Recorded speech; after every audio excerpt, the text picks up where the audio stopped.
আসসালামু আলাইকুম। দেখেন ভাইয়েরা, যারা আমার ভিডিও দেখেন, আমরা যারা খামার করি মূলত এই যে আমরা সব সময় আমরা খামারিরা কিন্তু বাজার পাই না। বেশিরভাগে আমরা যদি 10 টাকা রেট পাই, 10 টাকা বাড়ে, খুচরা বাজারে বাড়ে 40 টাকা, 35 টাকা। অথচ খামারি যে একটা মাস কষ্ট করে প্রায় 1.5 মাস দোয়া হালিলে 1.5 মাস মুরগি একটা বেশ উঠেছে, 1.5 মাস খাটে, এই 1.5 মাস খাটি একটা বেশ উঠান লাগে।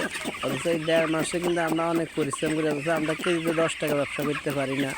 কোনো সরকারে আমাদের দিকে এভাবে নজর দেয় না যে খামারিরা এত কষ্ট করি মুরগি পালন করি বড় করে। অনেক সময় দুর্ঘটনা, বড় বড় দুর্ঘটনা হয়ে যায় কিন মুখে পালার ভিতরে দিই।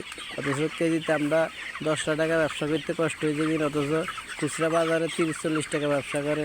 তা আমরা যারা খামারি, আমরা কীভাবে টিকে থাকবো এই চিন্তা কেউ করে না। অথচ যারা খুচরা বাজার তখন তারাই কিন্তু কেজি 30-40 টাকা ব্যবসা করে, আর খামারিরা 10 টাকা ব্যবসা করতে কষ্ট হয়ে যায় কিন।